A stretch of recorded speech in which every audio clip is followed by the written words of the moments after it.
Okay, we're here with another great episode.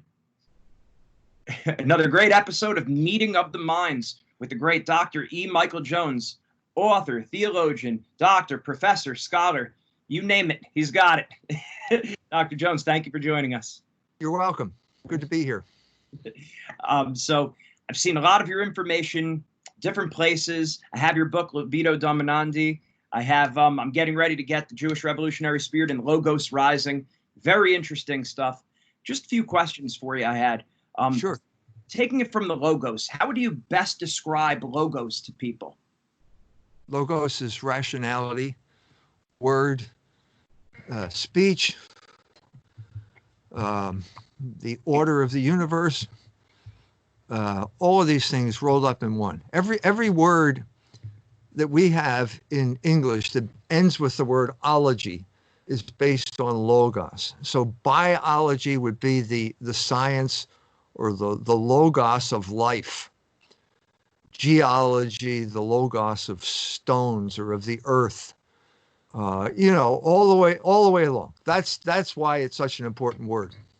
That's right. You actually took my next question. I was going to bring that up about philosophy, physiology, and so on and so forth. It's all connected, right? So now, and then at a crucial point in history, St. John took over the word logos and used it at the beginning of the gospel.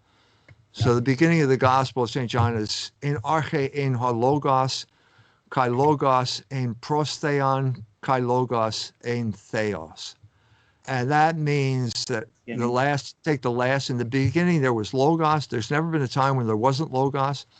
And logos is with God and logos is God.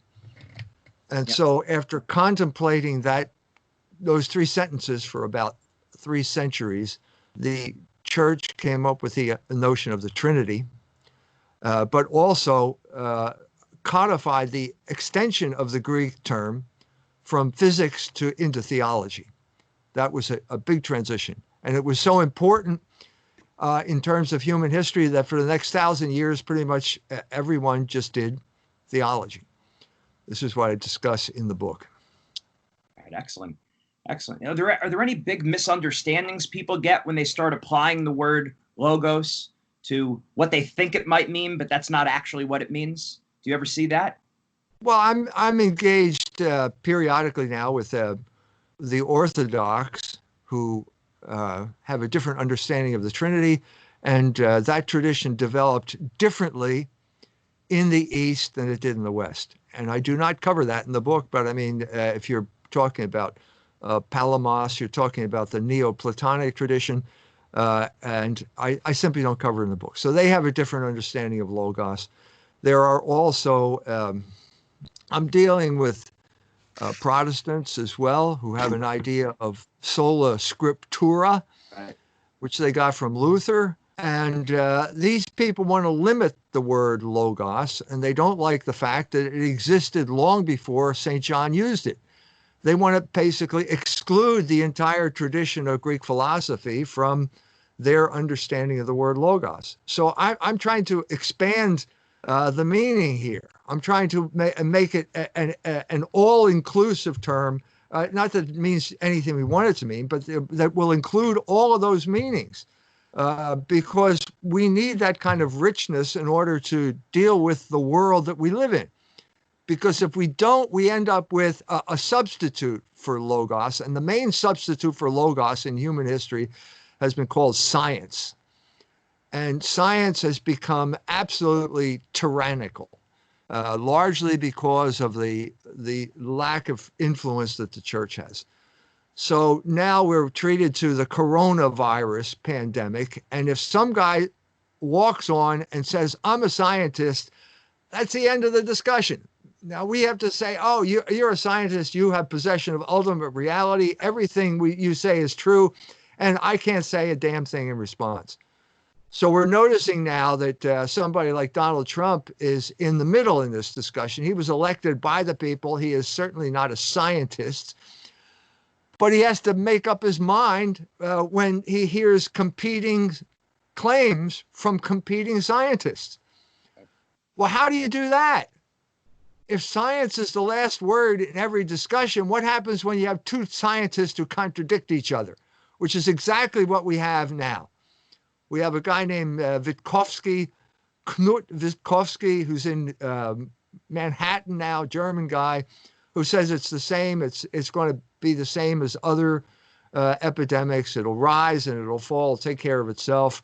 We have Anthony Fauci, who's the mouth of big pharma, saying we have to develop a vaccine. Everybody's going to have to get a vaccine, blah, blah, blah.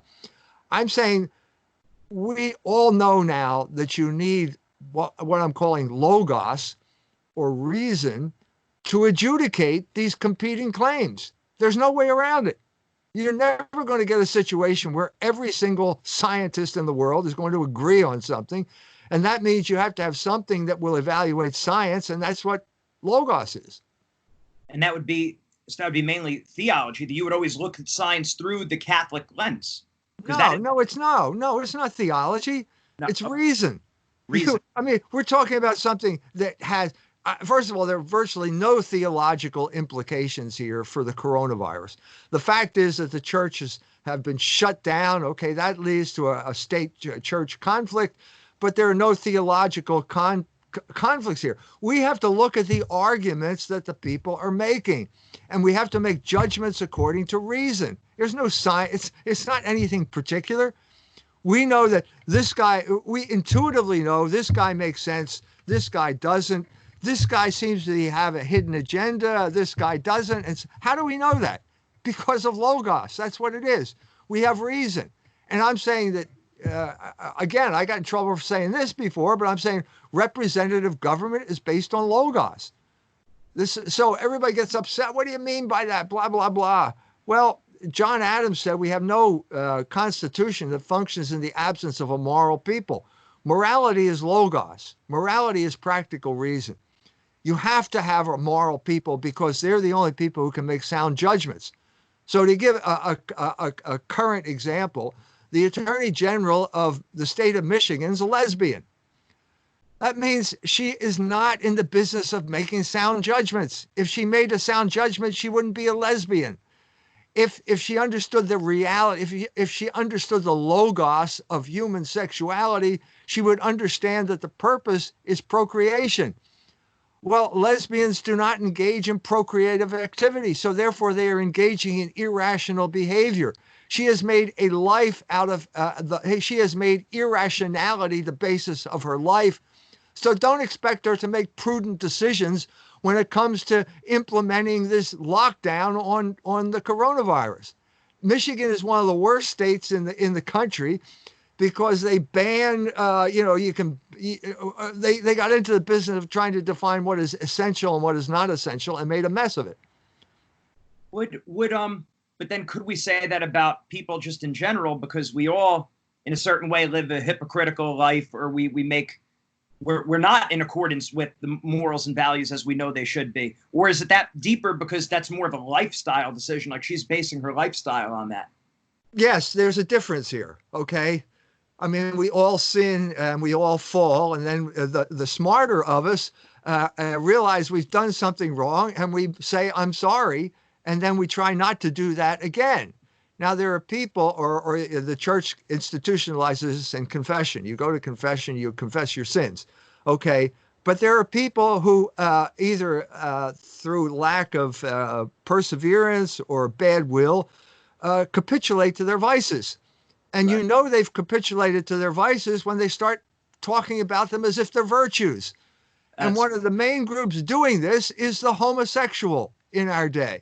That has gone from basically being an unmentionable vice to being the noblest thing that anybody can be.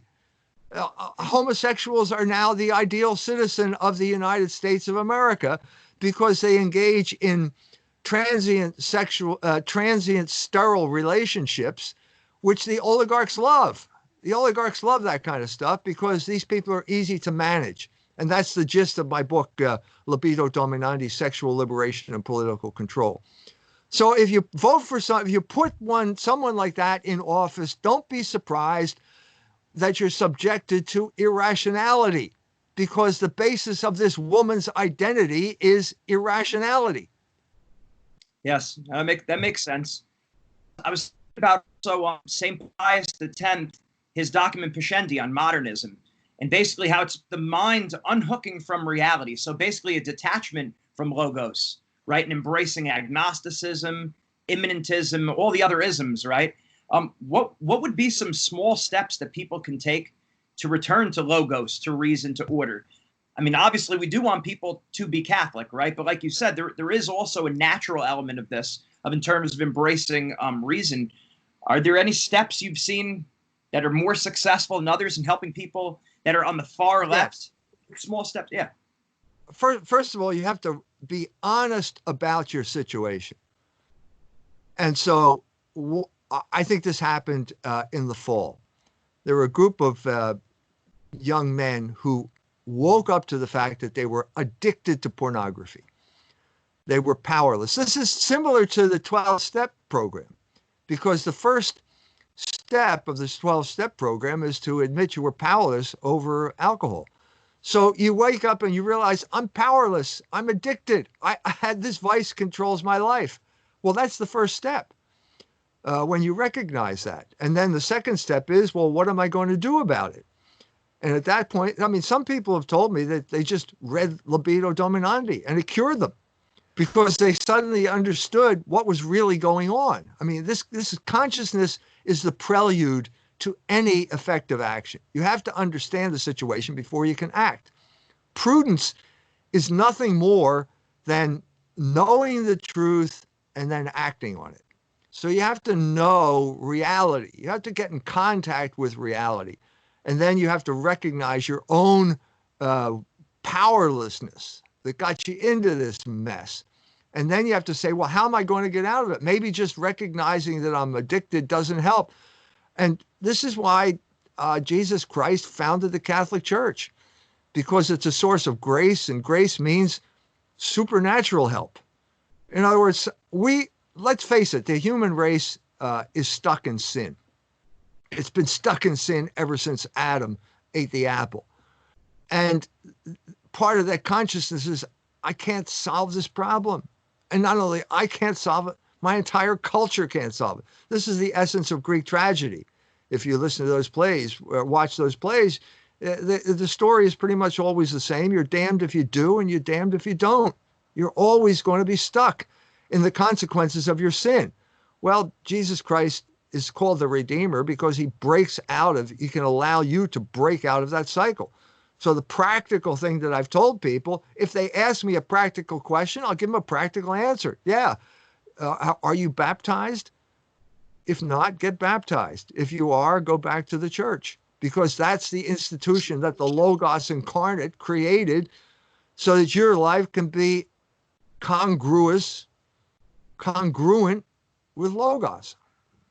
Sadly, though, even in the church, with being infected by modernism, we have a lot of people that are they're saying they're teaching the truth, the traditional Catholic faith, but they're actually not. And then people use that as a justification for, well, I am following the Catholic Church because my individual priest says this. So sometimes we have the priests that are detached from Logos themselves. I'm sure you see that. Yes, I got started in this business almost 40 years ago with a magazine called Fidelity that was basically looking into the sexual corruption of the Catholic Church in America and how that happened. So I've written a lot of books on that. Libido Dominandi is one of them. John Cardinal Crowell and the Cultural Revolution is another one. All these articles in Fidelity and Culture Wars about the sexual corruption in the church tried to explain how this had a devastating effect on the Catholic population and on the ability of the church to deal with the culture, which is a predatory culture. And the fact that I just saw an article. We've reprinted Father Darius Oko's, the Polish priest, critique of the Catholic Church and the homosexual movement. He says 30% of the Jesuits are homosexuals. I don't know whether that's the case, but it's obvious that the Jesuit order in America is a fifth column now within the Catholic Church, which is promoting the oligarchic understanding of reality and not the church's teaching. All you have to do is read America Magazine, and you'll see this constant pleading That's a serious problem. I don't know how it's going to be resolved. These people, like a guy like James Martin, a Jesuit associated with American Magazine, promotes homosexuality with impunity. And he apparently has, can get an audience with the Pope that bishops can't get because he's a Jesuit and the Pope's a Jesuit. So it's a problem. But there's never been a time when the church has not had problems. This is the particular problem of our age, and we have to deal with it. How do you think, going back to what you said before about Protestants and Orthodox rejecting logos, why do you think they want to do that, or maybe they don't want to do that? Are they consciously doing it, unconsciously? Is it specifically to separate from the church? What do you think with that? Well, first of all, yeah, it is an identity issue. Oftentimes you define yourself as the opposite of something you don't like. And this is precisely what Luther did when he broke with the Catholic Church. And when he broke with the Catholic Church, Luther became a raging opponent of Logos. He hated Logos.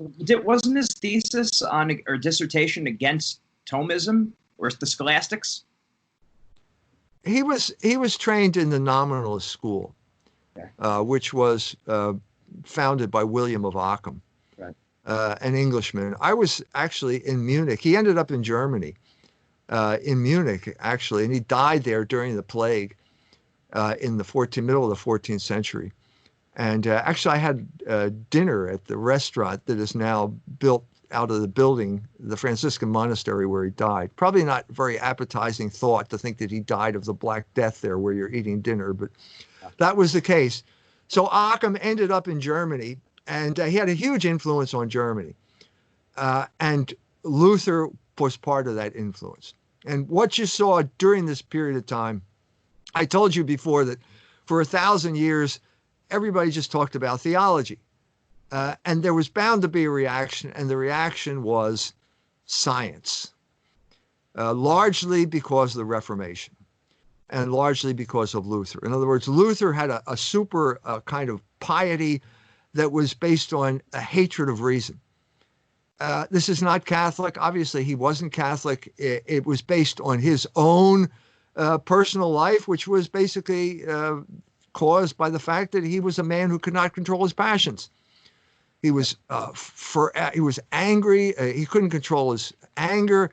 He drank a lot. He ate a lot, and he couldn't control his sexual passions either.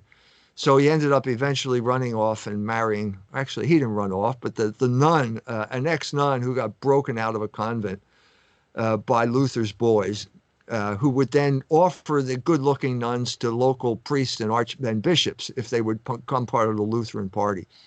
I mean, people, I accused Luther of being a pimp, and people got upset about that, but that's precisely what he did. I don't know whether money changed hands. I suppose money would have to change hands in order to be a pimp, but he did offer a good-looking nun to the Archbishop of Mainz if the Archbishop would become a Protestant like him.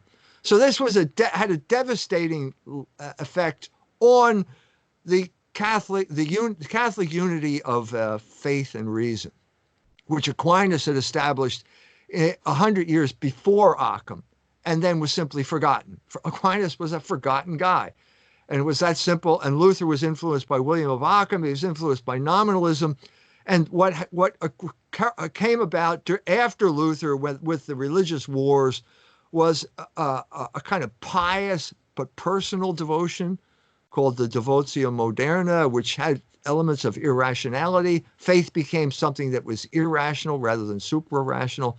But on the other side, you had the rise of science, because there were large numbers of people now who were just sick to death of religious controversy. They thought that scholasticism had just come down to hair splitting and it was meaningless. And they wanted to talk about the real world because it needed to be talked about.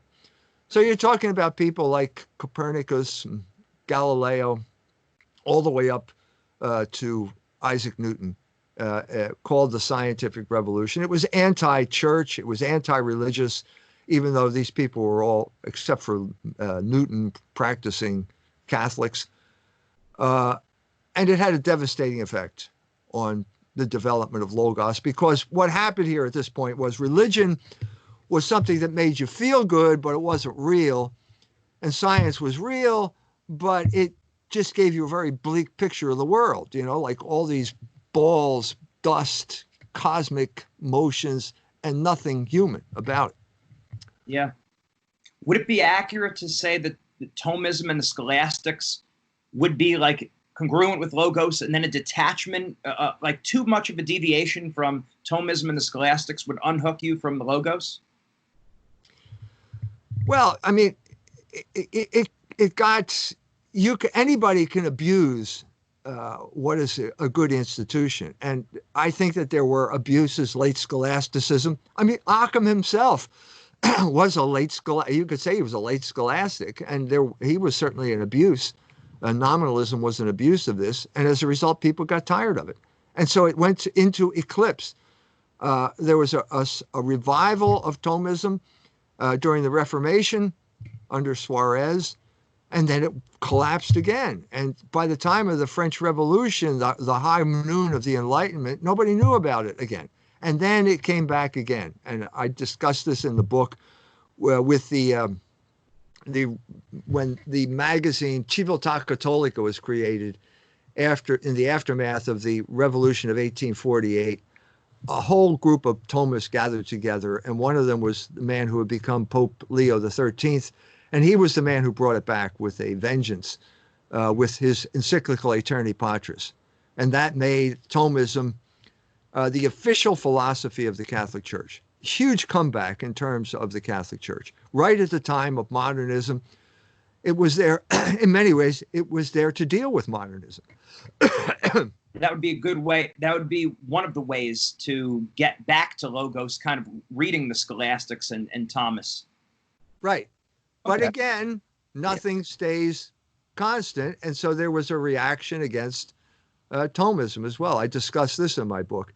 And the main reason there was a reaction against Thomism, and the main reason we had such a thing as modernism, is because Thomism can be very ahistorical. Right. So what do I mean by ahistorical? I mean talking about abstractions that as if they don't exist in the real world. So I just did a little podcast on Father White, the Dominican, talking about, again, the coronavirus, and he's talking about the state. The state has a duty to protect its citizens. The state must follow science when it comes to medicine, so therefore the state has a duty to impose quarantine. Well, okay, that's nice that you said that, but that doesn't get to the heart of the matter, because you're using abstractions like the state and science that need to be contextualized right now. So, for example, who speaks for the state now? Is it Anthony Fauci or is it Donald Trump? And who speaks for science? I mean, we talked about this at the beginning of our interview here.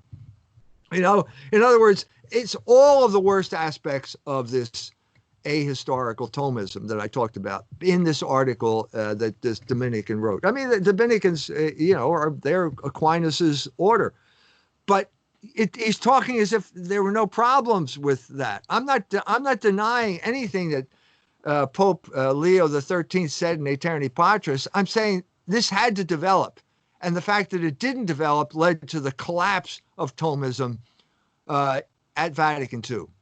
Basically, what you saw was an anti-Thomist reaction at Vatican II by people who were, if they weren't modernists, they were inspired by the modernists, because the modernists were taking history seriously.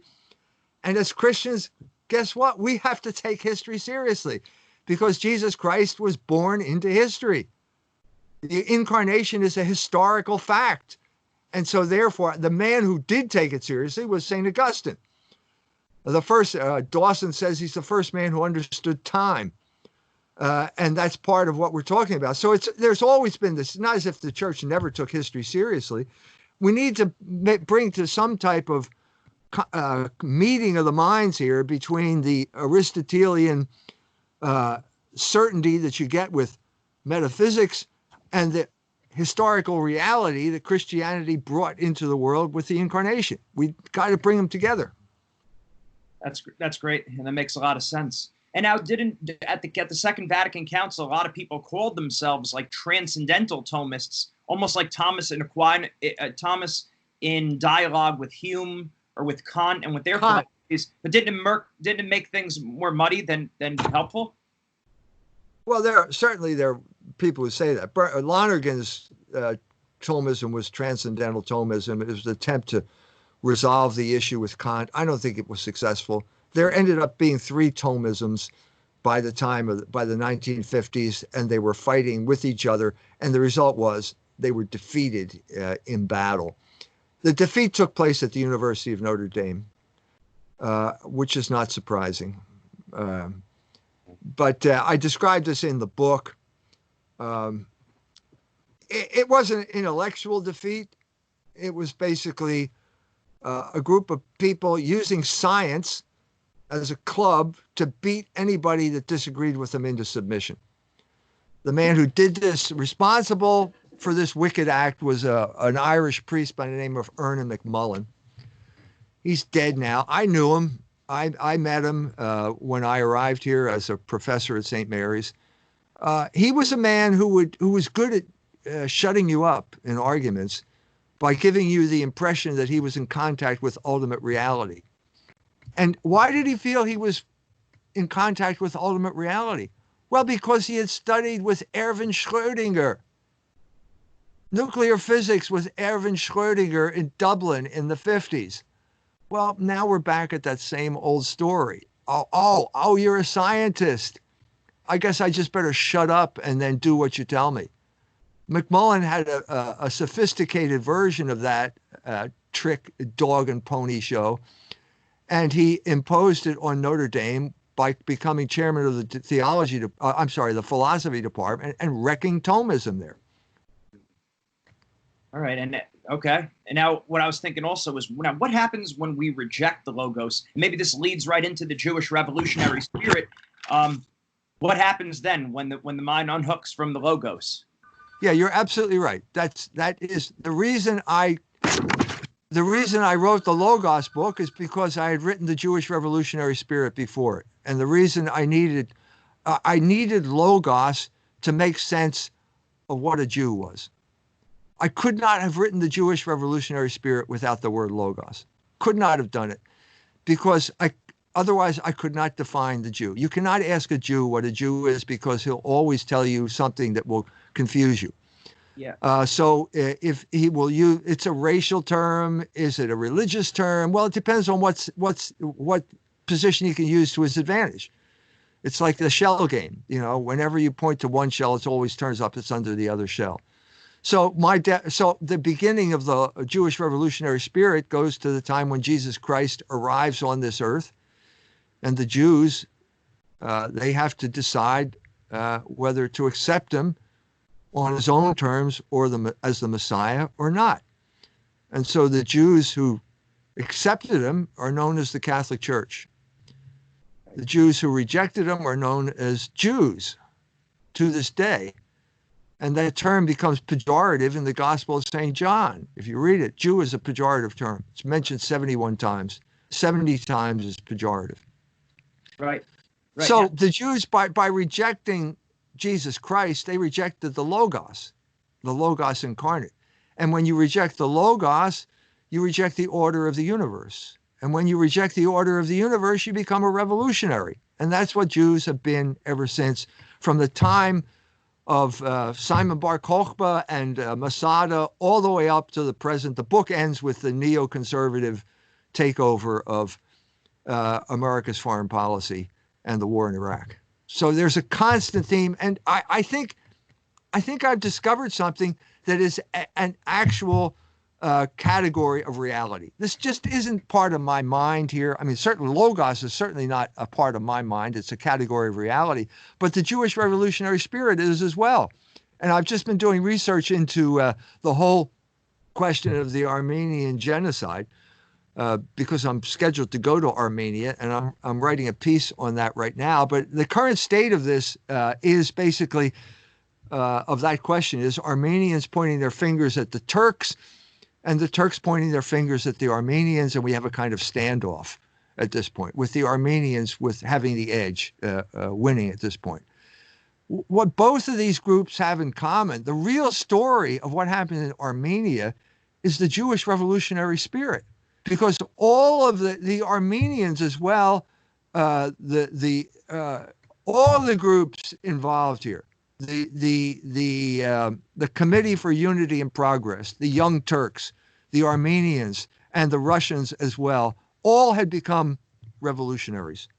The problem here was a battle between revolutionary groups. The Dashnaks and the Hunchaks were the Armenian revolutionary groups, the Young Turks, the Committee for Unity and Progress, and also groups, they all got their ideas from Narodnaya Volia, which was the Russian, basically Jewish revolutionary movement that had broken away from the traditional Assembly Volia and created their own terrorist organization. This is incomprehensible, I'm saying, unless you understand the Jewish revolutionary spirit, which is why that's an important concept. Yeah, and a lot of times, so when I think about how do I explain this to people, because it is a sensitive topic, right? So I think about, is it helpful or harmful to make distinctions in terms of, okay, maybe you use maybe the word Hebrew for people who are from the seed of Abraham, and Jew, maybe those people who accept the Jewish law, whether it be Orthodox, conservative, Reformed. This way, then you don't put off people, then maybe I don't put off people who are culturally Jewish, but not actually embracing the faith. And also for people who might have been Jewish converts to Catholicism. Does that help making a distinction, or does that cloud the waters a little bit? I think we have to be able to use the word Jew. Yeah. We cannot get around it. Okay. Right. Because that's a category of reality, and that's the word St. John used. Right. St. John did not use any euphemisms or obfuscations here, but there is a distinction that we have to make. Right. So for example, in the Gospel of St. John, he writes, the parents of the man born blind refused to speak out of fear of the Jews, right, because the Jews threatened to expel from the synagogue anyone who said that Jesus was the Messiah. Right. Well, the parents of the man born blind, they were Jews too, weren't they? I mean, it's the same ethnic group. Well, there seems to be a distinction here. And the distinction is that the word Jew at this point now means rejecter of Christ. Right. If you're talking about the Jews who didn't reject Jesus Christ, they're called Christians. Of course, that word didn't exist then either. Right. That didn't come into existence until centuries later. So it's basically the Jews who accepted Jesus Christ are known as his followers. The Jews who rejected him are known as Jews. And we have to be able to make that distinction. So the question then comes, what does St. Paul say? The Jews are the people that killed Christ, and they are enemies of the entire human race. He's talking about the Jewish people. Now, the Jewish people here, the Jewish people, I think that's exactly what he says.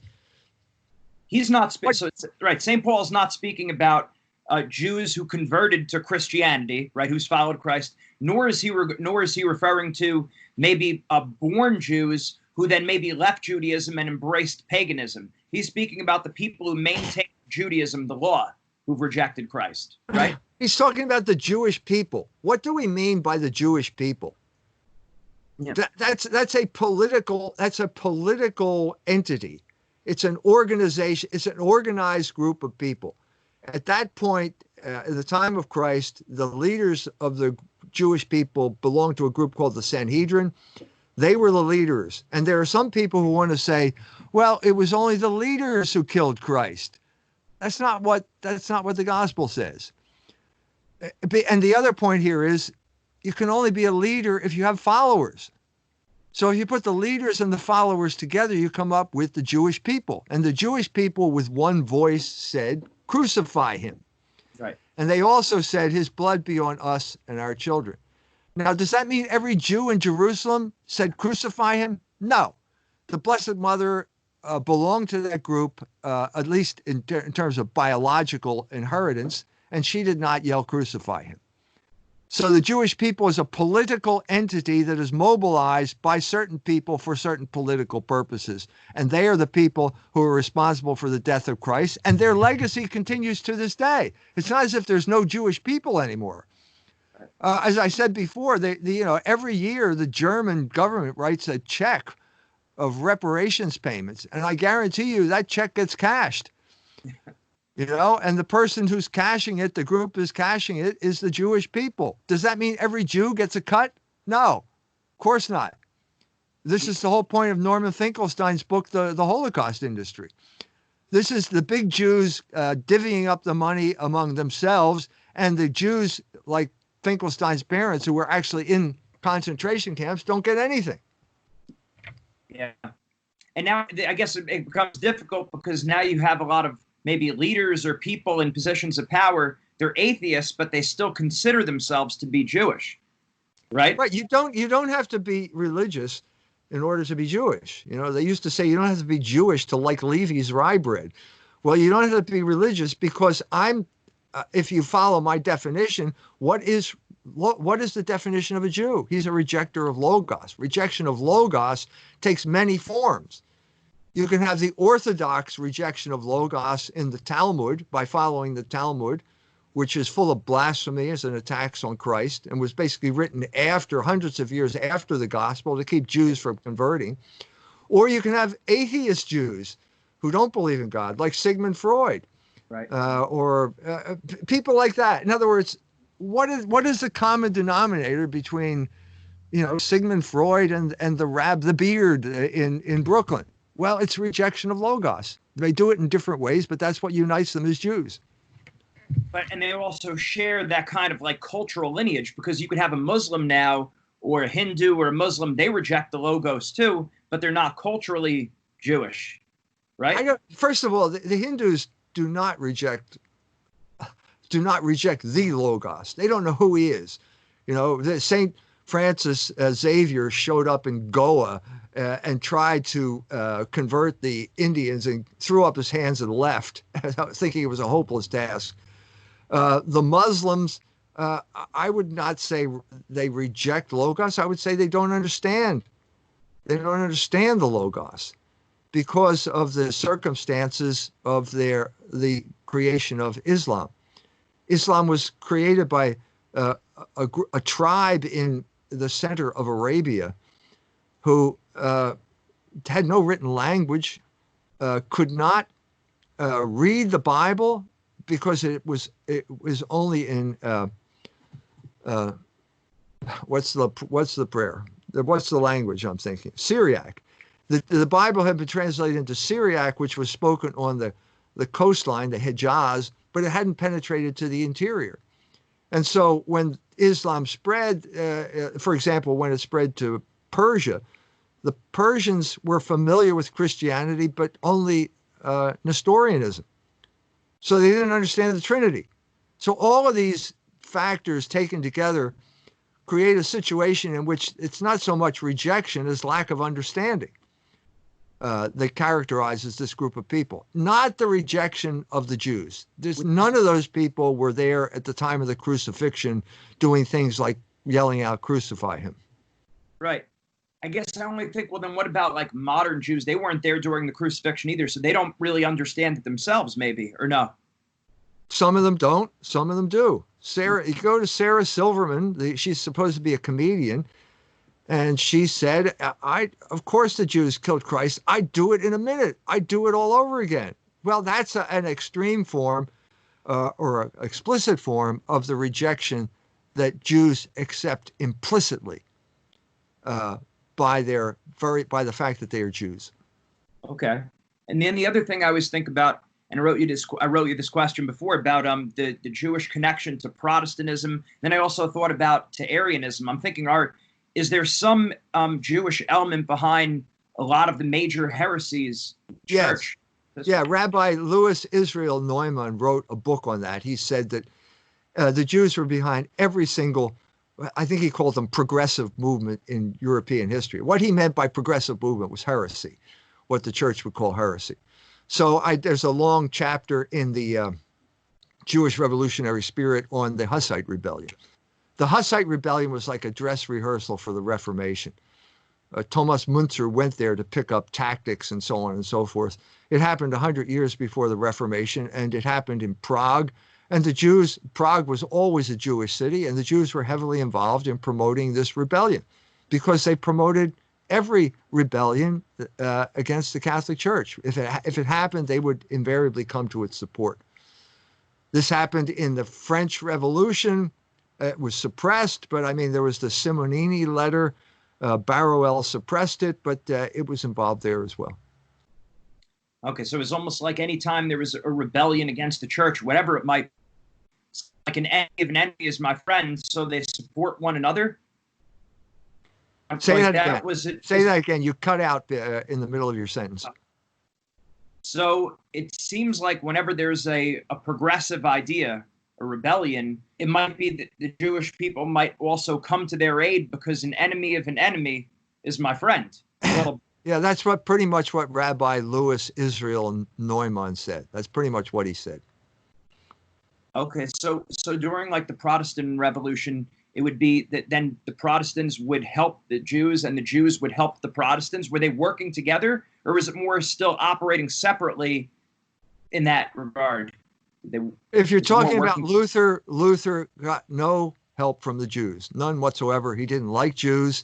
He thought that they would convert to Christianity as soon as they heard him preach the gospel. When he didn't, he got very angry at them and wrote a very intemperate letter about the Jews at the end of his life that the Lutherans have been apologizing for ever since. That was Luther, but it changed with Calvin. Calvin took Lutheran theology, and he was a lawyer, and so he kind of came up with a legal codification of Lutheran theology. He was studying, there were people who claimed at the time that he was studying with a Jew from Winterthur in Switzerland. There are some people who say that in order to throw people off the track, he had Michael Servetus burned at the stake in order to make sure, because Servetus was a Unitarian, and the main Unitarian group at that time was the Jews. And so he wanted to distance himself from that group in order to preserve his credibility. The main accommodation came in the area of usury. So over a period of time, you had philo-Semitic sects like the Puritans taking over in England. They were interested in getting involved in usury because usury was a Jewish monopoly. This happened more in Holland, where these Judaizing sects, the Pilgrims, went to Holland, and most of them became Jews. It was that simple. They became circumcised, they became Jews, and after they became Jews, they became involved in Dutch banking, and Dutch banking played a major role in the development of capitalism. The Wisselbank in Amsterdam was one of the first places to use paper money. So this is how it developed, and it developed along those lines in America as well, because we got a lot of these Judaizing heretics, Judaizing Protestant sects like the Puritans and the Pilgrims, who came over to Boston and started their operation there. So we always had in this country a kind of congenital weakness for this type of behavior. And it manifested itself at the beginning of the country, this ambivalence with a figure like Alexander Hamilton. He was an illegitimate child from the Caribbean, may have had Jewish heritage or not. It's hard to tell. And so he wrote two crucial letters. One is the letter on manufacturing, which got it right and set America on the right course of being a manufacturing nation, which meant it was going to erect tariffs to protect itself from predatory English free trade. But he then wrote a letter on banking, which then got the country involved in usury. And that conflict is basically the heart of my book, Barren Metal. There are two options in life, in economic life. It's labor is the source of all value, which is the Catholic option. And then there's the Jewish option, which is basically articulated by Shylock in The Merchant of Venice when he says, my ducats can copulate faster than Laban's ewes and rams. What he's talking about is lending money, usury, compound interest. Those are the two competing forces in American history, and they rise and fall. And right now we are at the final stage of one of the most vicious cycles of usury in American history. It began with Paul Volcker taking over the Fed in 1978, striking down usury laws, 79, I mean, striking down usury laws across the country by raising T-bill interest rates to 20%. And that led to the rise, to the concentration of wealth into fewer and fewer hands over this period of time, to the point where, with the election of Donald Trump, you had three rich Jews determining American foreign policy. Sheldon Adelson, Bernard Marcus, and Paul Singer told Donald Trump to tear up the nuclear agreement, and that's what he did, led to war. We're still on the brink of war with Iran now as a result of that concentration of wealth into those few hands. Okay. And now how about the connection between Judaism and Freemasonry? Because I heard St. Maximilian Kolbe saying the Elders of Zion being behind it, and I've heard of the B'nai B'rith. I don't know as much about that, but anything that you've seen in your studies on that, the connection to Freemasonry? B'nai B'rith is the Jewish Masonic Lodge. And one of the avowed purposes of B'nai B'rith is to promote the writings of Sigmund Freud. So during this period of time, to get back, I cover this in the Jewish Revolutionary Spirit and in Barren Metal. They're kind of companion pieces because the Jewish Revolutionary Spirit deals with the revolutionary, and the Barren Metal deals with the big Jew who funded the revolutionary. So like the Rothschilds, Jacob Schiff, people like that. And so at the beginning, the Whig, after the Glorious Revolution, the Whig Party consolidates its power by taking over the Masonic lodges and weaponizes them and turns them into an instrument of English foreign policy whose goal is to overturn the House of Bourbon. Now, the English tried to spread Masonic lodges all throughout the continent. They were successful in establishing them in France and in Holland, Belgium, where they were used as propaganda outlets to attack the King of France, also to spread pornography and subversive literature. And then they tried to spread them to Germany, places like Hamburg. Hamburg has always been an English colony in Germany because it's a seaport and they deal with, the trade, ocean trade. And when they set up the Masonic Lodge in Germany, the Germans said, no Jews. And at this point, the English revoked their license. You had to admit Jews. And at this point, the natural Jew, we've already talked about the Jewish Revolutionary Spirit before Freemasonry. Now it starts to meld with Freemasonry. And you have certain groups playing a big role. The Masonic lodges played a huge role in the revolution of 1908 in Turkey. Because there were Jews, there were Donmeh, who were the followers of Shabbatai Zevi. I have a chapter on him in the Jewish Revolutionary Spirit. And all of these revolutionary elements came together in Masonic lodges. They were the locus of Masonic activity at the beginning of the 20th century in Turkey, and they played a huge role in the overthrow of the government there. Right. Didn't the Masons have a big role in overthrowing pretty much all the governments from like the late 1700s to the early 1900s? No. Well, I mean, if America was basically run by Freemasons, so right. It was the government in America. Right. Most of the founding fathers were Freemasons, so in a sense, it overthrew the British hegemony over their colony. As a result of America, Freemasonry played a huge role in South America. Especially in Mexico during that revolution, a violent revolution during the 1920s in Mexico, where people like Plutarco Calles were persecuting the Catholic Church, and also Mexico City became a safe haven for revolutionaries like Trotsky.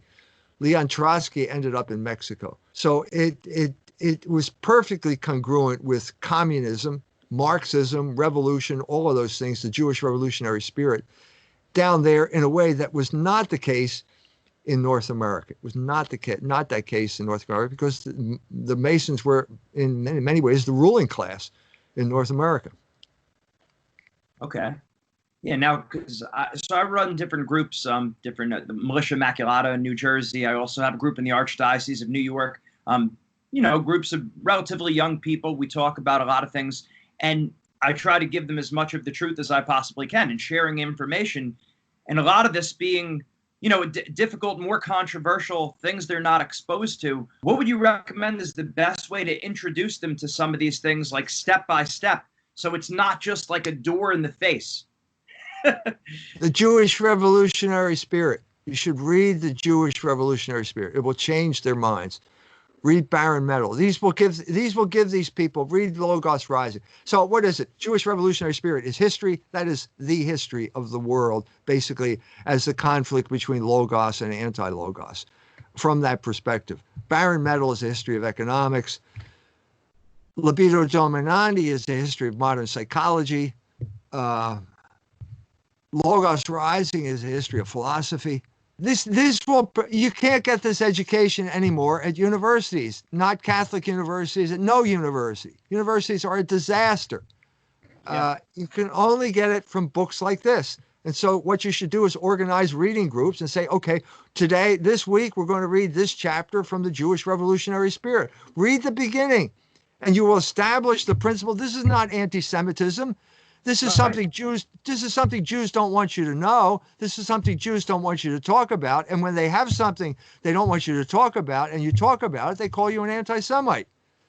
But that's part of the problem. That's why Catholics are stupid now, because they have no education. They have no background. And when someone calls them a bad word, they shut up and they start apologizing.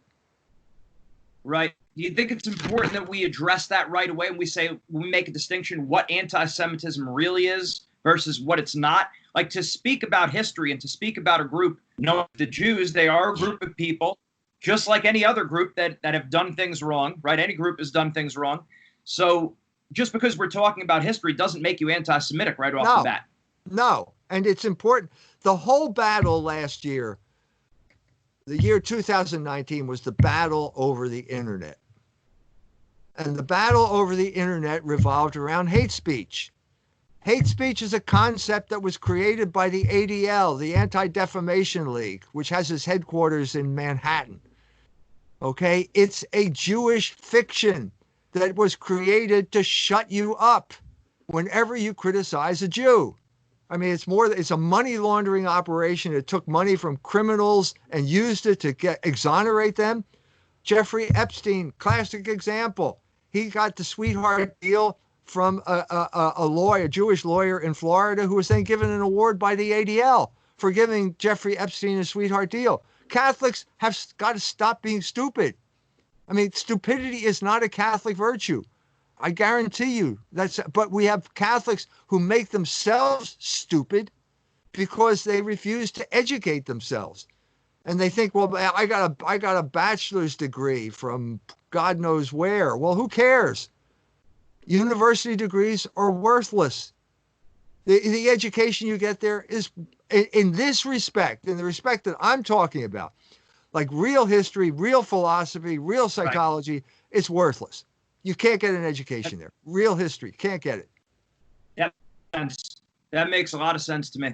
Who would be some other authors too? Because obviously, of course, yourself. We'll definitely, tell our viewers to check out your books, read them. Who are some other good people that you would trust that have put out information, whether it be more recently or even in the past authors?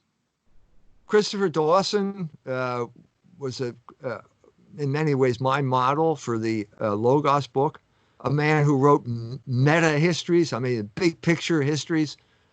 He came to Chauncey Stillman, the great New York Catholic philanthropist, got him in a endowed chair at Harvard, came here during the 50s when people took these ideas seriously. You need to know your history. There's a whole history we could talk about of New York Catholicism, which is in many ways a sad story, but that's one of the good parts of it. Chauncey Stillman was one of the good parts of it. What we're talking about, do you know who you are? Do you know who you are? Do you know your own history? Or do you internalize the commands of your oppressors? I've said this before, but there was a story, I did an article on Harley Davidson and motorcycles and Hells Angels. And the story there was that there was a biker rally, like the one in Sturgis, South Dakota. And somebody yelled, "Hey, asshole," and everybody turned around. Now, do you turn around when people yell, "Hey, asshole"? This is You part should. of the problem here. This is part of the problem here, because this is what Catholics do. They have internalized the commands of their oppressors, and they've made themselves stupid, deliberately stupid, in order to be considered good Catholics. This has to stop. We have to start standing up. We have to start educating ourselves and getting back, making contact with the real history of our people. That's it. And that's exactly what I wanted to speak to you about this, because I know you'd have a lot of great answers on this topic. Again, I thank you very much, Dr. Jones, for your time. Again, Logos Rising, that's the newest book, and Right. we recommend people get it. And Meeting of the Minds, we're happy to have you on board. Thank you, Dr. Jones. Thank you. My pleasure.